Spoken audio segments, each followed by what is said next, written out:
皆さん、投資で成功するために本当に必要なことって一体何だと思いますか？すごい分析力とか特別な情報とかいろいろありますけど、実はですね、一番大事なのは僕たち自身の心との向き合い方なんです。今回は多くの投資家が知らず知らずのうちにはまってしまう3つの危険な心理的な罠についてじっくり解説していきます。これ、皆さん一度は考えたことありませんか？ちゃんと勉強したし、戦略も立てたはず。なのに、いざという大事な場面で、なぜか判断を間違ってしまうんですよね。そうなんです。問題は情報が足りないとか、知識がないとか、そういう話じゃない。全部僕たちの心の中に原因があるんですよ。じゃあ、その正体を一緒に明らかにしていきましょうか。はい、では最初のセクションです。投資における本当の敵。これって、実は市場の激しい動きそのものじゃなくて、もっとずっと身近な存在なんです。まさにこれなんですよね。頭ではこうすべきだって分かってる。でもいざとなると感情がそれを上書きしちゃう。この瞬間こそが僕たちが何度も同じ過ちを繰り返してしまう根本的な原因なんですよ。じゃあ、この心理的な罠をどうやって解き明かせばいいのか。ここで古くから伝わる賢人の言葉、つまり格言の力を借りてみましょう。まずは一つ目です。この言葉聞いたことありますかね？一見すると投資とは何の関係もなさそうに見えますけど、これが実は市場で成功するためのとてつもなく深い真実をついてるんです。一体どういう意味なんでしょうか？つまりですね、大きな利益っていうのはみんなが見向きもしないような場所にあるんだよってことなんです。でも頭では分かってても、僕たちってついついみんなと同じ方向に進んじゃいますよね。あれなんでなんでしょう？その答えがこのスライドです。確信ですね。確証バイアス。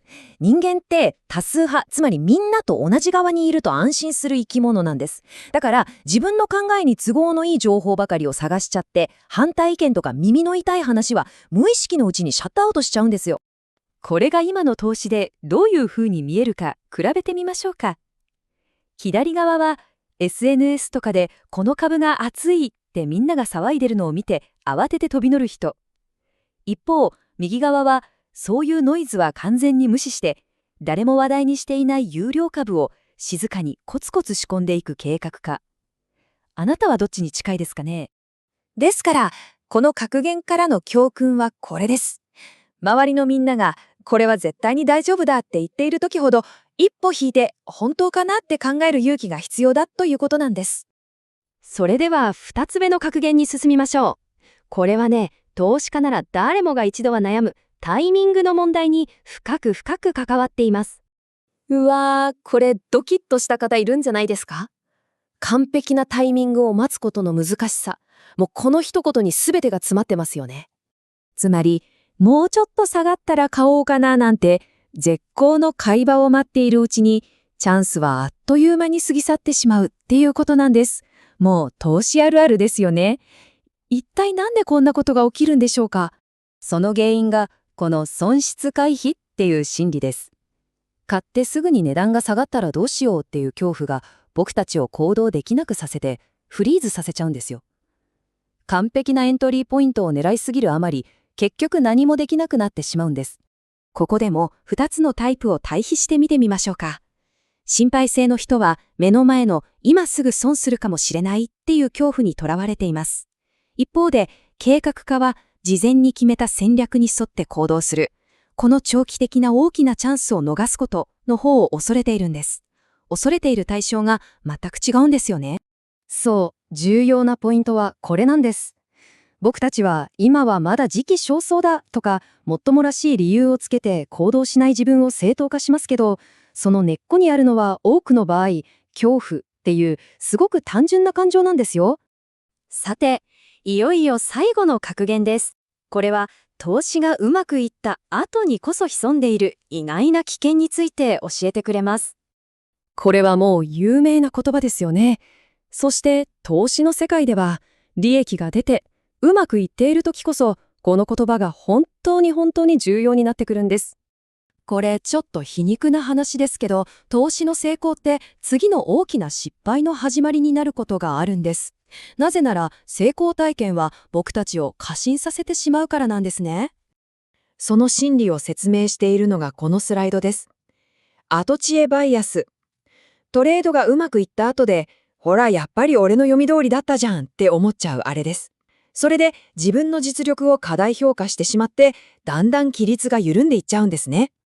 このサイクルはもう本当に典型的です。何回か連続で利益が出ると、自分は天才かもしれないって無敵な気分になる。そうすると、だんだん根拠の薄い取引が増えて、リスク管理も甘くなってくる。そして、市場の風向きが少し変わっただけで、ドカンとやられて、それまで積み上げてきた利益を全部吹き飛ばしてしまうんです。だからこそ、この言葉が重要になるんです。勝った時こそ、なぜ勝てたのかを冷静に分析して謙虚さを失わないこと。それが次の勝利につながっていくんですね。さて、ここまで3つの心理的な罠を見てきました。じゃあ一体どうすればこれらを乗り越えられるのか。ここからは具体的な解決策の話をしていきます。最も重要なメッセージはこれです。恐怖とか欲望とか、そういう感情に支配されてから物事を考えてはもう遅いんです。勝負はそのずっと前に決まってるんですよ。じゃあどうするのか。この3つのステップを自分との事前契約だと思ってぜひ試してみてください。まず、買う前に損切りと利食いの出口をはっきり決めて書き出す。次に、そもそもなぜこれを買うのかをメモしておく。そして最後に、もし取引中に感情的になったら何もしないと決める。あなたの計画はもう決まっているんですから。これだけで感情的な判断のほとんどは防げるはずです。この言葉が全てを物語っていますよね。戦いが始まってパニックになっている自分ではなくて、戦いが始まる前の冷静で合理的の自分と事前に固い約束を交わしておくんです。結局のところ、市場っていつの時代も似たような動きを繰り返しているだけなんですよね。問題は市場じゃなくて、常に僕たち人間の行動、その特性にあるんです。ですから、本当の戦いっていうのは、市場を打ち負かすことじゃありません。自分自身の心をマスターすることなんです。今回の話が、その戦いに挑むための良い地図になることを願っています。